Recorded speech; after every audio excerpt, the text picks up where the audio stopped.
Esta es una historia de contrastes extremos, una historia donde la estupidez de un solo hombre estuvo a punto de desatar un baño de sangre, y donde la inteligencia estratégica de una sola mujer salvó el futuro de una nación. Esta no es una simple anécdota del pasado, es un thriller político y militar que ocurrió en los desiertos áridos de Mahón. Para entender la magnitud del peligro, debemos situarnos en el escenario. Estamos en el desierto de Parán. El ambiente es tenso, sofocante. Samuel, el gran profeta, la brújula moral de Israel, acaba de morir. La nación entera está de luto, y en medio de ese vacío de poder encontramos a David. Pero este no es el rey David sentado en un trono de oro. Este es David el fugitivo, el hombre más buscado del país, durmiendo en cuevas, liderando un ejército de 600 hombres desesperados, endeudados y letales. Viven al margen, en las sombras, siempre un paso por delante de la lanza del celoso rey Saúl. En esta misma región, gobernando sobre un imperio de lana y ganado, vivía un hombre llamado Nabal. Imaginen a un magnate de la antigüedad. Tenía 3000 ovejas y 1000 cabras. Era inmensamente rico, pero su fortuna solo era superada por su brutalidad. Su nombre, Nabal, no era una coincidencia. Literalmente significaba insensato o necio. Y él se esforzaba cada día por hacer honor a ese nombre. Era duro, malvado en sus negocios, intratable y, según las crónicas, un borracho empedernido. Pero el destino, con su extraña ironía, había unido a este bruto con una mujer de una categoría totalmente diferente. Su esposa se llamaba Abigail. Las escrituras no solo nos dicen que era hermosa, sino que destacan algo mucho más poderoso. Era una mujer de buen entendimiento. Era inteligente, diplomática y sagaz. Ella era la única luz en la oscura mansión de Nabal. Durante meses, los hombres de David habían estado acampados cerca de los pastores de Nabal, en el desierto. En un tiempo donde los bandidos y los filisteos eran una plaga, los soldados de David se convirtieron voluntariamente en un muro de fuego alrededor de la propiedad de Nabal. No robaron ni una sola oveja. Su presencia garantizaba la seguridad de una fortuna incalculable. David no lo hizo por un contrato firmado, lo hizo por honor, por ese código no escrito de hermandad en el desierto. Llegó entonces la época de la esquila. Esto era como la cosecha para los agricultores, una fiesta masiva, un momento de abundancia donde los ricos celebraban banquetes y tradicionalmente mostraban generosidad. David, sabiendo esto, envió a 10 de sus jóvenes mensajeros a Carmel. El mensaje que llevaban era de una cortesía exquisita. David pedía paz para Nabal, paz para su familia, y humildemente solicitaba cualquier provisión que les sobrara para alimentar a los hombres que habían protegido sus activos durante tanto tiempo. No era una extorsión, era una petición de bendición entre hermanos. Pero cuando los mensajeros llegaron, se encontraron con la verdadera naturaleza de Nabal. Tal vez envalentonado por el vino o cegado por su propia arrogancia, Nabal no solo negó la ayuda, sino que lanzó un ataque verbal devastador. Miró a los mensajeros con desprecio y gritó para que todos sus invitados lo oyeran. ¿Quién es David y quién es el hijo de Isaí? Nabal sabía perfectamente quién era, pero eligió humillarlo, y continuó con un insulto que cortaba hasta el hueso. Muchos son los siervos que hoy en día huyen de sus señores. Con esa sola frase, redujo al ungido de Dios, al vencedor de Goliat, a la categoría de un esclavo rebelde y fugitivo, y remató diciendo: ¿he de tomar yo mi pan, mi agua y la carne que he preparado para mis esquiladores y dársela a hombres que no sé ni de dónde han salido? Nabal echó a los mensajeros con las manos vacías y los oídos llenos de veneno. Cuando los jóvenes regresaron al campamento y repitieron estas palabras palabra por palabra, la reacción de David fue volcánica. La diplomacia murió en ese instante. David, el guerrero que había perdonado la vida de Saúl en la cueva, sintió una ofensa imperdonable a su honor y al de sus hombres. Su rostro se endureció y dio una orden escalofriante que resonó en el campamento: «Cíñase cada uno su espada». El sonido del metal desenvainándose llenó el aire. 400 hombres se armaron para la guerra. 200 se quedaron cuidando el equipaje. David, montado en su furia, hizo un juramento terrible ante Dios.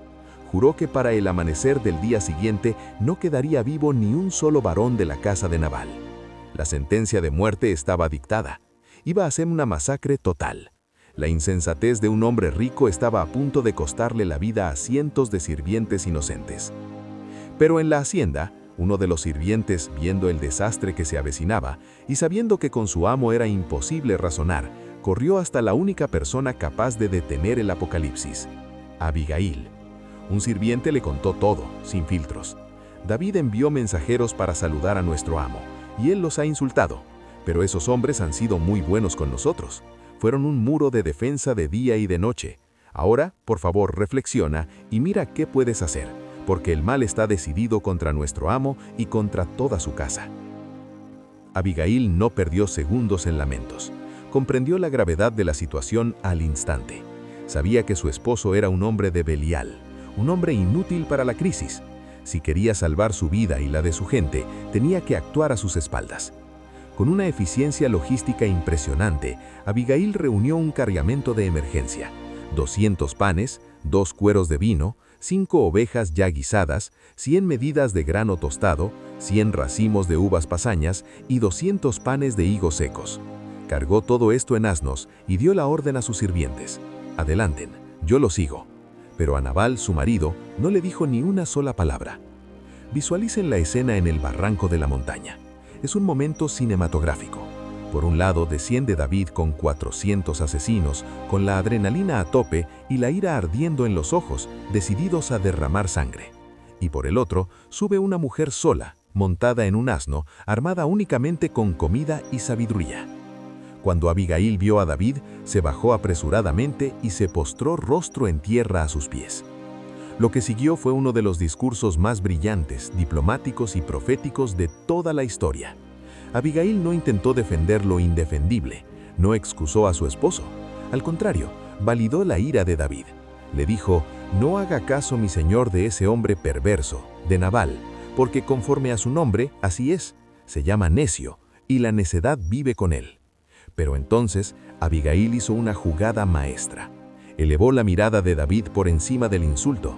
Le recordó quién era él realmente y cuál era su destino. Le profetizó que Dios le daría una casa firme, porque él peleaba las batallas del Señor. Y en el punto crucial de su argumento, le advirtió sobre el futuro. Le dijo: cuando el Señor te establezca como príncipe sobre Israel, no querrás tener en tu conciencia el peso y el remordimiento de haber derramado sangre inocente por una venganza personal. Abigail estaba salvando a David de sí mismo. Le estaba impidiendo cometer un error político y espiritual que lo perseguiría durante todo su reinado. La ira de David se disipó como la niebla ante el sol. David vio en esta mujer no solo belleza, sino la mano de Dios deteniéndolo. David, recuperando su cordura, le respondió: bendito sea el Señor, Dios de Israel, que te envió hoy a mi encuentro. Y bendito sea tu razonamiento, y bendita tú, que me has impedido hoy derramar sangre y vengarme por mi propia mano. David aceptó los regalos, le concedió la paz y la envió de regreso a casa. Cuando Abigail regresó, encontró una escena grotesca. Nabal estaba celebrando un banquete en su casa, un banquete digno de un rey.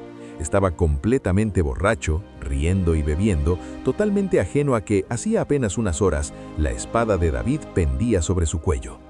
Abigail, con su prudencia característica, no le dijo nada esa noche. No era el momento. Esperó. A la mañana siguiente, cuando el vino ya había salido del cuerpo de Nabal, Abigail se acercó y le contó todo. Le relató con frialdad y detalle cómo David había venido con 400 hombres para matarlos a todos y cómo ella había tenido que intervenir para salvarle el pellejo.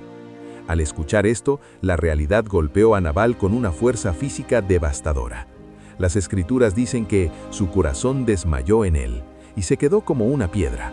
El terror puro de lo cerca que estuvo de la muerte le provocó muy probablemente un derrame cerebral masivo o un ataque al corazón. Quedó paralizado, mudo, inmóvil. 10 días después, el juicio divino se completó. El Señor hirió a Nabal y éste murió. La noticia llegó a oídos de David en el desierto. Su reacción no fue de alegría maliciosa, sino de asombro ante la justicia divina. Dijo: bendito sea el Señor, Dios de Israel, que juzgó la causa de mi afrenta y ha preservado del mal a su siervo. David entendió que Dios había peleado esa batalla por él, sin que tuviera que manchar sus manos con un crimen pasional. Pero la historia tiene un último giro. David no había olvidado a la mujer que lo detuvo en el barranco. Esa combinación de belleza, coraje e inteligencia lo había cautivado. Envió a sus sirvientes de nuevo a Carmel, pero esta vez con una propuesta diferente. No de guerra, ni de comida, sino de matrimonio. Le dijeron: David nos ha enviado a ti para tomarte por tu esposa. Abigail, con la misma humildad y decisión que mostró en el momento del peligro, aceptó. Se levantó, tomó a 5 doncellas que le servían y siguió a los mensajeros al desierto. Así termina este relato épico. La mujer que comenzó atada a un necio insensato terminó unida al futuro rey de Israel. Y no lo logró por la fuerza ni por la manipulación, sino por su valentía para actuar cuando todos estaban paralizados y por su sabiduría para hablar palabras de paz en medio de la guerra. Una lección eterna de que la ira desenfrenada puede destruir destinos, pero una mente sabia puede cambiar el curso de la historia.